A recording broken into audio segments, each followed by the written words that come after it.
All right. How's it going, everybody? Welcome to 30 Days to Amaze. I am so glad you guys are here. I've been thinking about this for at least a month. This is the second time that I put on this challenge. I'm going to stop calling it a challenge, by the way, because I don't think this is supposed to be too challenging. We'll just call it a group reset.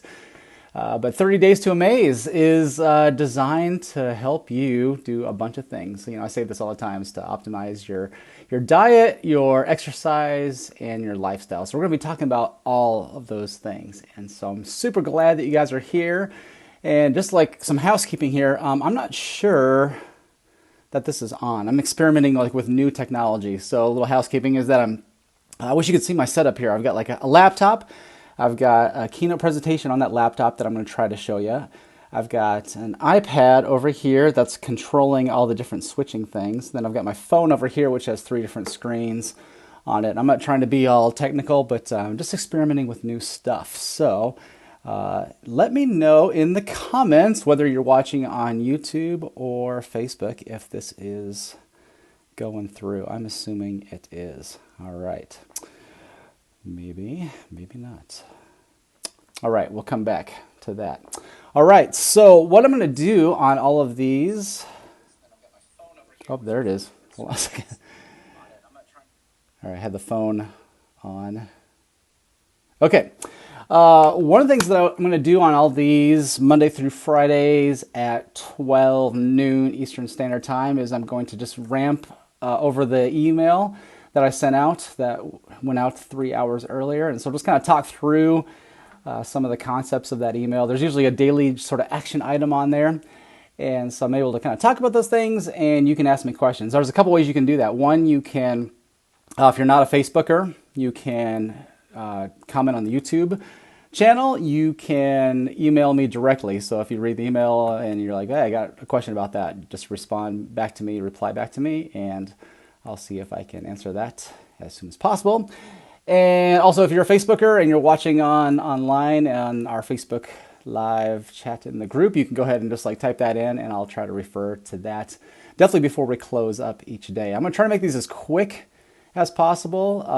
This one's going to be a little bit longer, so I'm not going to make any guarantees of how long or how short it's going to be, but this one's the important one. Day 1 is the most important day of all, and it's not just because it's the first day. It's because if you get this day right for the next 30 days, it can have lifelong impact on you. So I just really want to make sure that, hey, if you get nothing else out of this 30 Days to Amaze, if you master this first day, you're going to be in very, very good shape. Okay, so make sure that you pay special, extra attention today to the concepts that we'll be talking about, and I think it will be hugely impactful for you. Is hugely impactful redundant? Anyway. Hey, another thing I wanted to say, and I said this in the email that went out on Sunday to you, I just really want to encourage you to be as active as possible. So that means as much comments as you can muster up, as much posts as you can muster up, interacting with other people. This is just it's going to help you be a better amazer. You're going to get out what you put into this thing. And so I want that for you first and foremost. But again, that's what I've done to incentivize you all with some points to be able to give you these point systems so you can rack up points so you'll be eligible for prizes. And so hopefully you're not doing it just for the prizes. I mean, the prizes are a really cool thing, over $1,500 worth of prizes, but hopefully you're doing it just to further your health journey. I mean, people are coming to this 30 days reset for all sorts of reasons. The one that I get most of all is like, hey, am I going to lose weight in this thing? So we'll talk about that later on.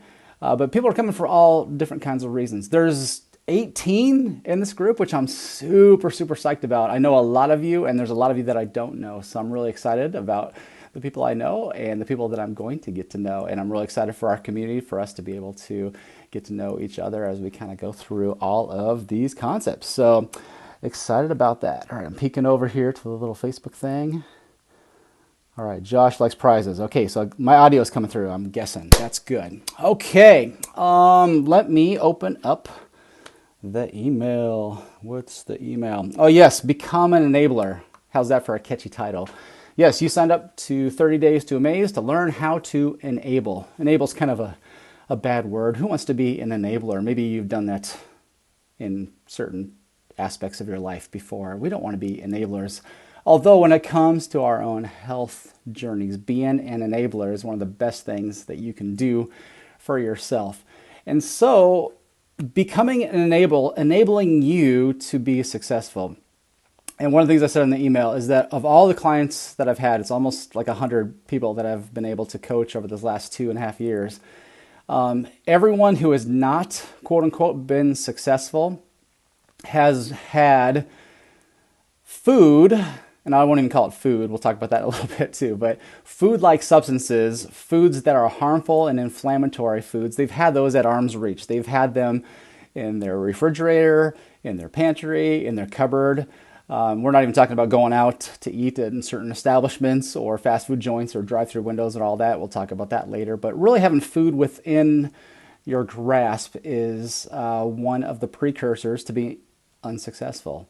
And conversely, here's the good news. If you don't have these food-like substances within your grasp, that is one of the biggest precursors for you to be successful. So if you do nothing for these next 30 days, if you take this day super, super seriously, it's the best health tip, and we're going to talk about 3 of them, but these are the best practices that I've ever come across for helping you be, for everything working in your health journey, not just for losing excess body fat and not only just gaining energy and not only feeling great all the time, but just you'll have a great chance for the rest of your life to stave off disease, to increase your longevity, if that's a goal of yours.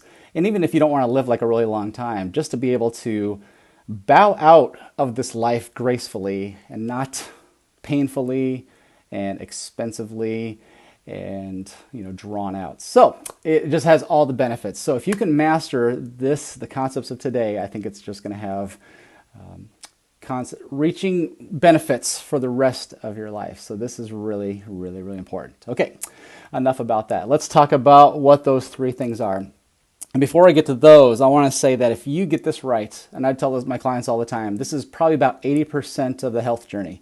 If you can just avoid 3 things. All right, so that's pretty simple, right? It might not be easy, but this is the most simple health tip I can give you. If you just avoid these 3 things in your life, you will have about 80% of the way towards losing excess body fat and gaining energy and feeling great all the time. Okay, so I have slides. All right, so this is a first. So let me see if I can pull this up real fast here. This is exciting. All right, let's see if that works. I kind of went away. Coming back. Thanks for being patient with me. By the time 30 days is up, I will have this down like no one's business. All right, there we go. How's that look? All right. So I want to talk to you about the unholy trinity of foods. Okay, so these are the 3 things that you're going to want to stay away from. And I'm going to go in reverse order from the email. And I put these foods in quotations because when you're realizing what they are, they're not foods. They are food-like substances. They're the farthest thing from food and things that will fuel the human body. So let's talk about this one. And this is probably the easiest one to understand because there's really no taste value to this. And that's factory oils. So factory oils are, it's kind of self-explanatory. These are oils that are produced in a lab, in a factory. They are not naturally occurring oils that are found in foods. So an example of a naturally occurring oil would be like olive oil. So if you take olives and you cold press them together, you're going to get olive oil. If you take avocados and you cold press them, you're going to get avocado oil. Same thing with like lard or some other different sort of natural fats. But when you talk about factory oils, there are these things. There are PAM, like all those cooking sprays, Smart Balance. Oh my gosh, that was a big one for me. I used to I had decades of eating Smart Balance because I thought, hey, it says it right on the front of the label. It's smart and it's a balance, and that's a really good thing to have. And so these are the Wessons, the Criscos, the Mazzolas, the corn oils, the soybean oils, the vegetable oils, all that kind of stuff. That is the unholy trinity of foods, factory oils. Now you can see that on the left. You might not have those in your cupboard, but all the things that are on the right, these are pretty much all of the packaged foods in our life. These are everything from the cookies to the, hold on a second here. What's going on? Oh yeah. The cookies, the crackers, the cakes, everything that you can pretty much find in a package is probably going to have soybean oil, canola oil, vegetable oil, corn oil, peanut oil, all these kinds of things that are not naturally occurring. I don't have time to kind of go through why these are so terrible for you, but these are the big inflammatory compounds that are, well, let me just say this. I've got, for demonstrative purposes, I have some canola oil here. This has been in my cupboard probably for about 10 years or so, and it looks the same as when I bought it. So these have a shelf life of pretty much forever, and no living thing will touch this. But here's what's interesting about that is that, I don't know if you can see this, but on the front label, there's like vegetables. There's like broccoli and mushrooms, and it kind of has this connotation that this stuff kind of comes from like veggies. Vegetable oil doesn't come from veggies. It doesn't come from cucumbers and tomatoes and spinach and things like that. It comes from soybeans.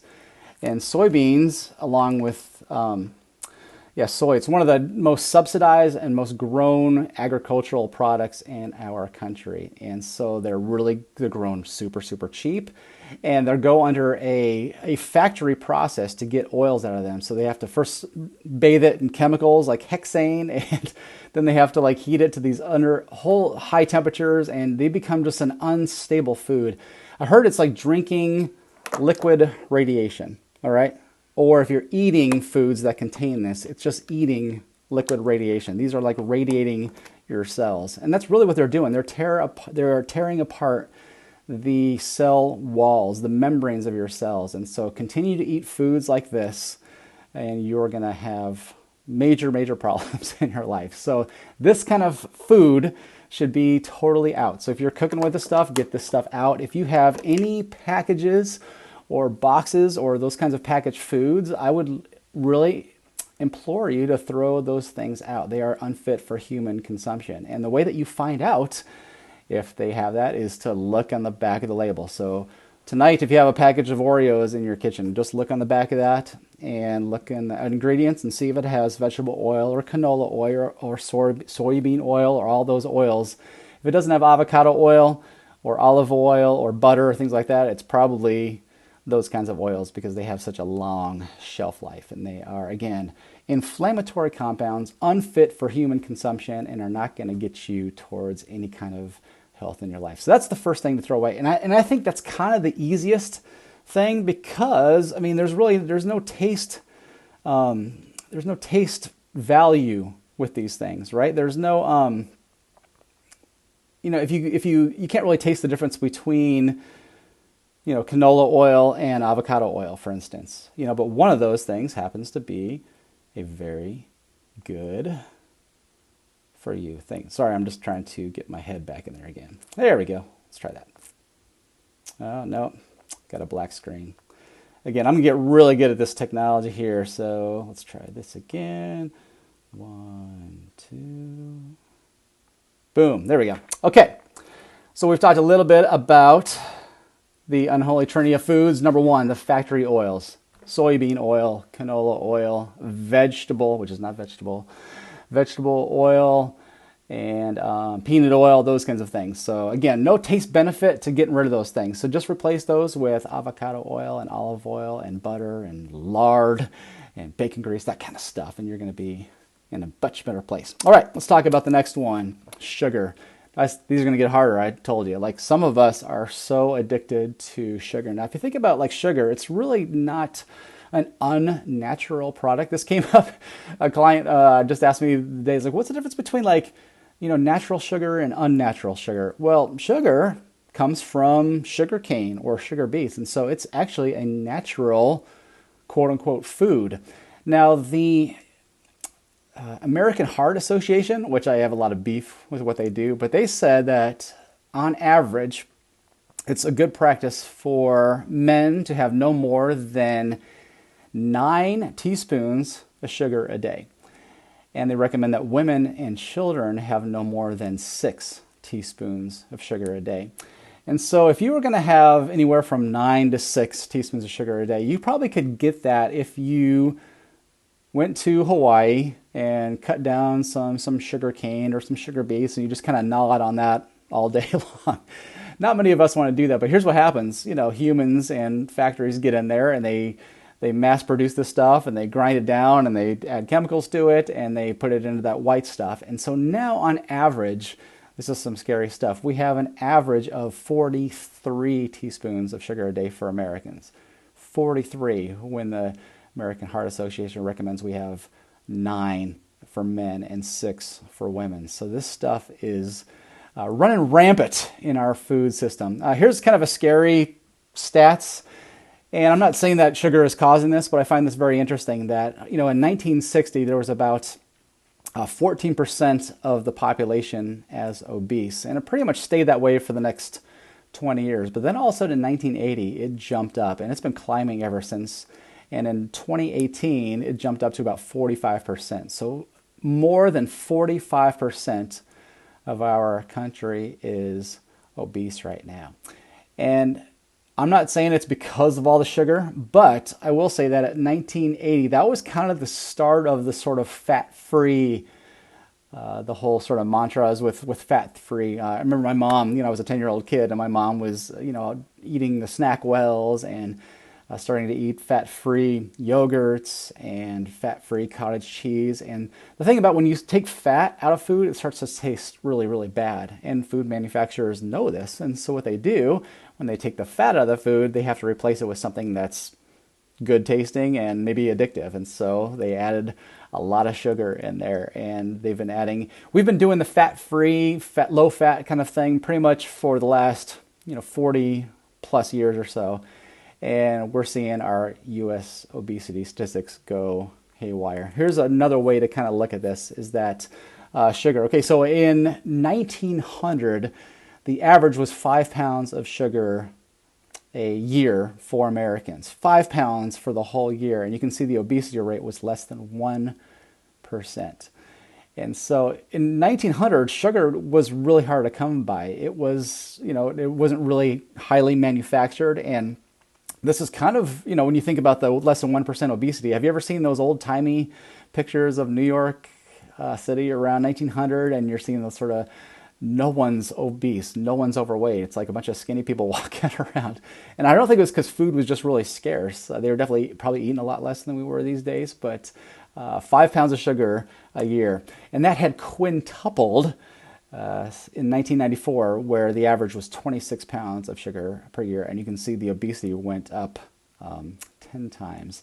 My head's going to be in the way of this, but by 2018, we have 152 pounds of sugar.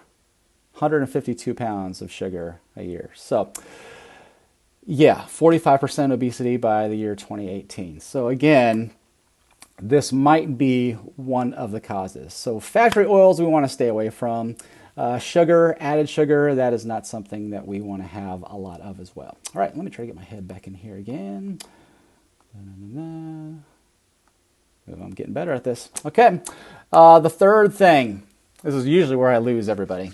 To talk about grains. Grains are wheat and corn and rice and what am I forgetting? But those are the big ones, at least in this country. When you fly over America's bread basket, the heartland of America, this is what you're going to find. You're going to find endless fields of monocropped grains, mostly in the form of soybeans and wheat and corn. I just read an email today by Dr. Mark Harmon, one of my Big Nine health heroes, and he said that 3% of all of America's farmlands are grown for fruits and vegetables and nuts. So that leaves the biggest percentage for wheat and corn and soybeans and just the really, really cheap stuff. So when you think about grains, they kind of look like this, right? So they're breads and pastas and rice and corn. By the way, I thought corn was a vegetable growing up. I remember like having like the bird's eye yellow corn as like a veggie. I had no idea that that was a grain. So these are kind of what grains look like. And you think, oh man, I don't know if I can go without my bread or my pizza or my rice dishes or all that kind of stuff. But if you kind of think about, well, a couple things about this. If you look at this picture, grains are, the color of them are pretty lame. There are a lot of yellows, a lot of browns, a lot of whites, and sometimes we bleach them to make them more palatable, like white rice. But that's usually, I think, nature's way of telling us that if something is full of color and rich in density, it usually has a lot more nutrients in it. And so these are things to stay away from just for the fact that they're poor energy sources. There's not a whole lot of stuff inside of them, and I think their color is one indication of that. But here's something else I want to submit to you. Grains are disgusting and gross. And you think, well, no, these are the things that I crave most of all. I mean, gosh, like cakes and cookies and shrimp on rice and chicken jambalaya and lasagna and spaghetti and meatballs and all that kind of stuff. But here's the thing, like if you have like pasta, for instance, have you ever made pasta and you just boil a bunch of noodles and you leave them alone? No, what we like about pasta is all the things we add to them, right? Like the meats and the cheeses. The thing that we like most about bread is like mostly us, we don't bake bread if we even bake bread anymore. But you know, when bread comes out of the oven, it smells kind of good, but we're adding butter to it. Like toast. Gosh, man, the most uninspiring breakfast food there is like toast. You know, and you're like thinking, man, I love my toast. But yeah, you don't eat plain old boring toast, do you? No, you put it with some butter on that, or some Smart Balance, or some jam, or some cinnamon. Oatmeal. Oh, this is the one I get all the time. People can't figure out why oatmeal is not a healthy food for you. It's like oatmeal. Like, well, would you eat it plain? No, of course not. You're probably eating the packets of it with like the blueberry spice and the raisins and things like that. But I know people that doctor up their oatmeals with peanut butter and chocolate, anything to get that slop like palatable. You know, another way to look at it is like, have you ever had a late night craving of food? We all have, right? So it's like 11 o'clock and you're like not ready for bed right now. So you go down and you look in the cupboard and you're like, hey, I know what I want. I want a cup of white flour, right? So you just grab like some white flour, you put it in a bowl and you just scoop that. No, man, grains are disgusting. You've never like walked in a wheat field and just like grabbed a stalk of wheat and started chewing on that. That stuff is disgusting, right? And so, but when you start adding stuff, like you take that white flour and you add some butter and some sugar to it. Now you bake it, now you got a sugar cookie, and now you're talking. So my point is that grains by themselves are pretty disgusting. They're pretty gross, and most living things don't eat them. But they are the bulk of our food supply. So these are the three foods that we should probably stay away from at all costs. And if we do these things, again, you're going to get 80% of the way towards your health goals and stave off all the things that we don't want to have and have all the things that we do want to have. And so these are the big three. Just stay away from these three things. So it's very simple, but now we got to talk about this is not easy because this is the bulk of the standard American diet. So if you start to see, hey, these are the three landmines I need to avoid. So when I go to the store, I'm going to stay away from all these things. It's like you're going to realize, oh my gosh, this stuff is in everything. Everything that I buy. I mean, all the chips, all the nuts that I used to buy are probably soaked and baked in soybean oil. It's just in everything. All the sauces, all the dressings, all the things that I love that are in my pantry and my cupboard, they probably have those things in them. But if you can just get rid of these three things, again, you're going to be set up for a life of success in your health journey. You probably get 80% of the way there. I mean, the biggest part of it is going to help you in that regard. And so just knowing that those are the landmines and the pitfalls, and again, there's no free hall pass when you go to Trader Joe's or Whole Foods or World Market or any of these kind of places. I mean, I used to think that, just go to Whole Foods and I'm gonna have all these healthy foods. I mean, most of Whole Foods foods have these three things in them as well too. So And again, I don't want you to look at these things as bad foods. Tomorrow we're going to talk about changing the language of food, but these are just the foods.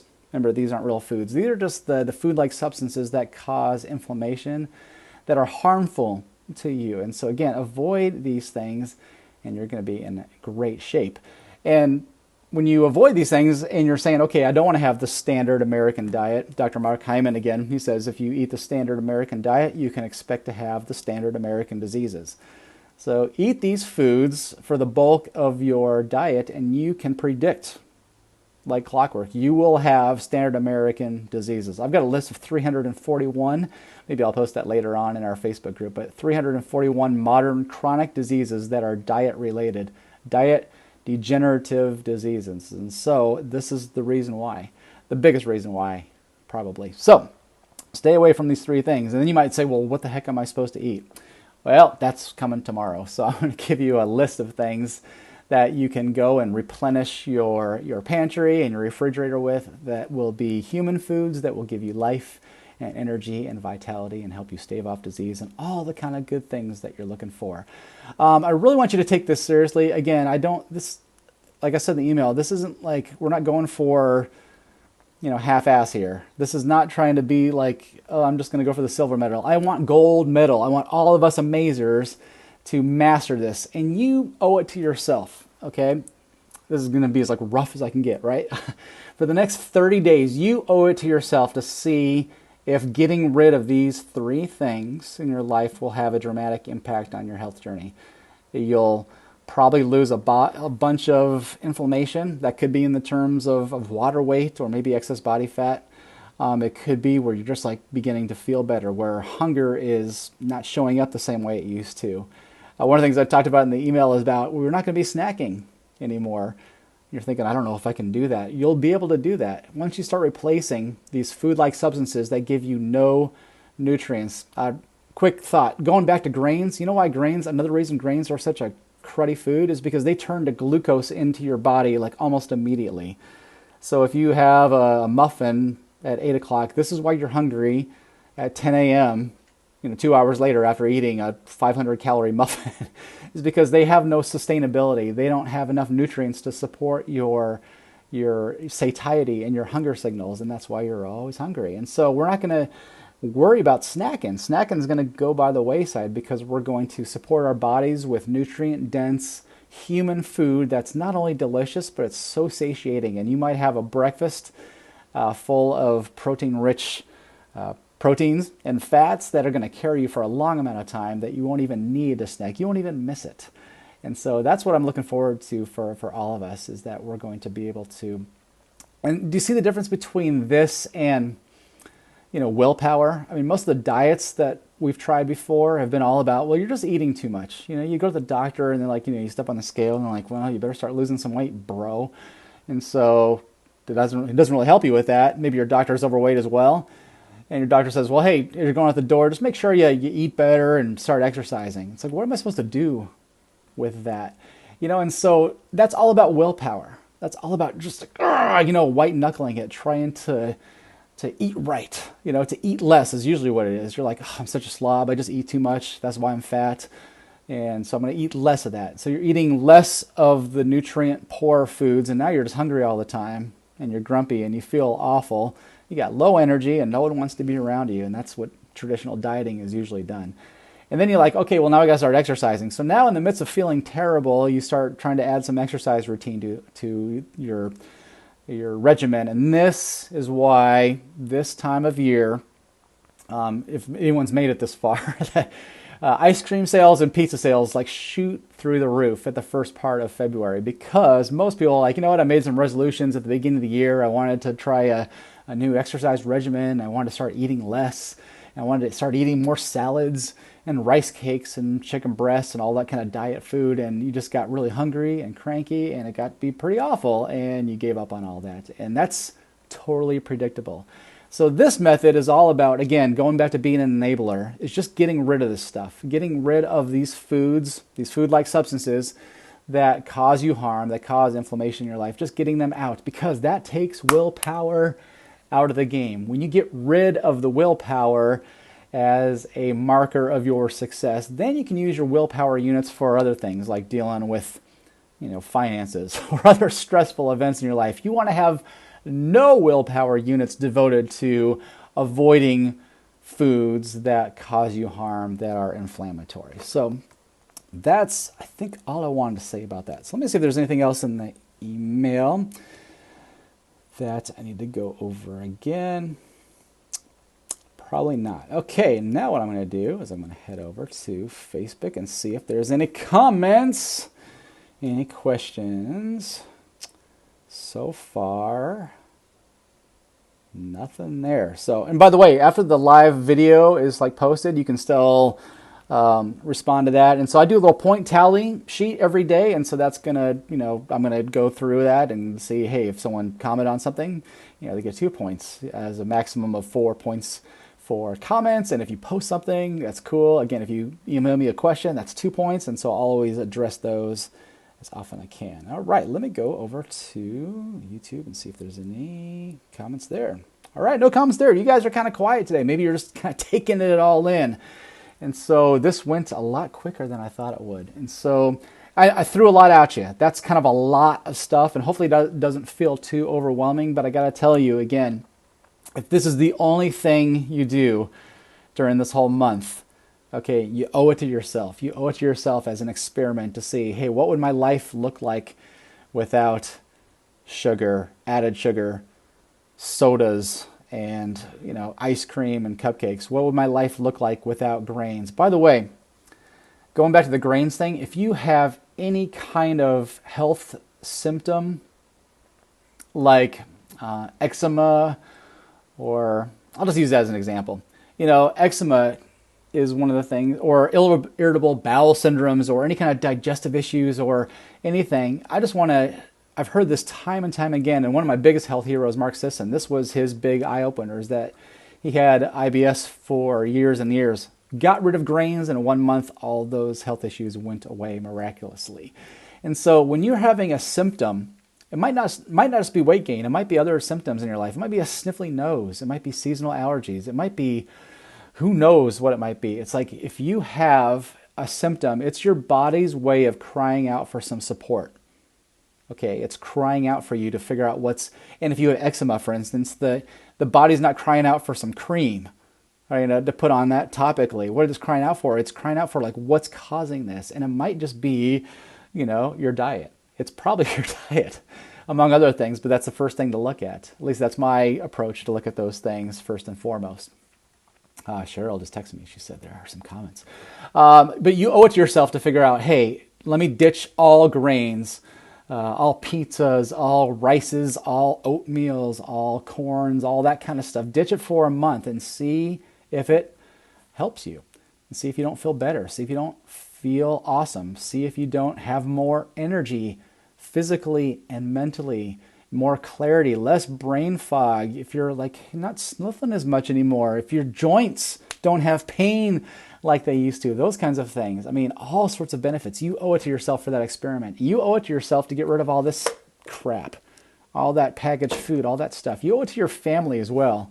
That's a whole nother area. What happens, if you're on board with this new crazy diet, 30 Days to Amaze, way of living, what if your spouse or your kids are not on board with that? I mean, we can talk about that later on as well too, but those are, you owe it to yourself, but you might owe it to the people that you love and support. That, you might not be here just for some happenstance. You might be here for a reason. It might be to educate your family and to help them and to serve them and to help them have, that's one of the biggest regrets I have as a father. My kids are out of the house now and older, but I raised them on Totino's Pizza and Cheez-Its, and those were kind of the staples in our house because they were quick, they were easy. I just didn't know any different, so I'm not beating myself up too much with that. But that's the biggest regret I have as a parent, because they've had to figure out, as adults now, they've had to eliminate those inflammatory, harmful foods, those foods like substances from their life. They've had to kind of make those decisions for themselves, and no favors given by me. Better late than never. But man, if you have young kids, for instance, this is a chance to really set them for a lifelong of health success. And so I just want to implore you, do it for you, do it for the people that you love, and yeah. That's a good motivation. Okay, I'm going to go over here to Facebook on my computer because Cheryl said there were comments. What could it be? A comment. All right.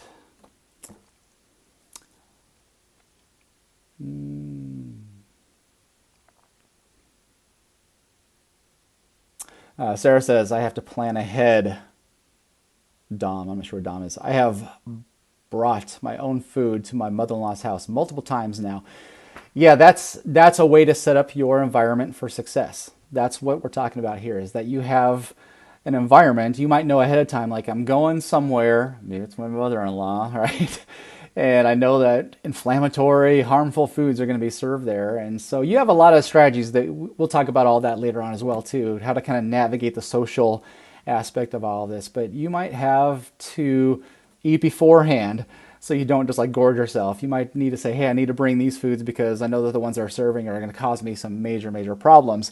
And so, or maybe it's just like, hey, I don't want to like mess up all my cravings. I've been doing 20 days of 30 Days to Amaze and I don't want to just like go off the deep end for the last 10 days. So I might need to bring something. So Sarah, I think that's a really good strategy there.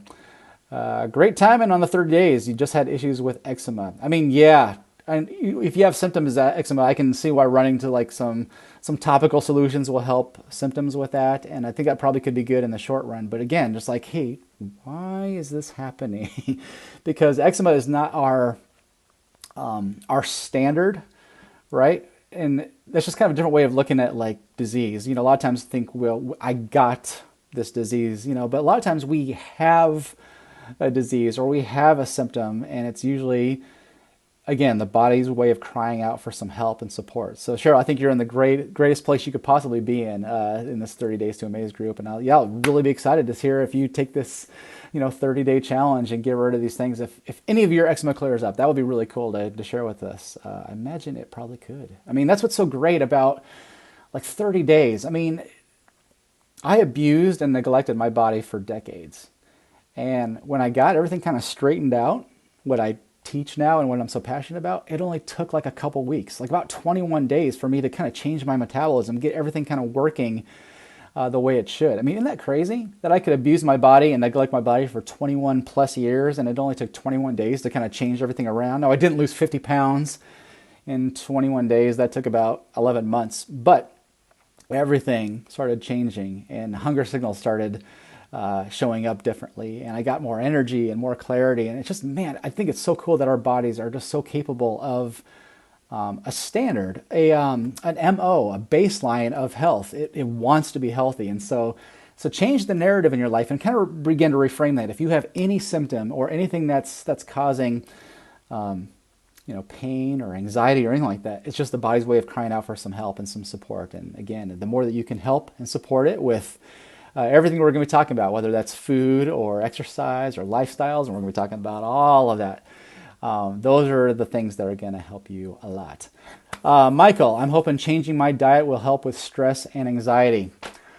Oh my gosh, Michael, you have no idea. I could say so much about this, but I used to look at stress, anxiety, and that D word, depression, as only mental.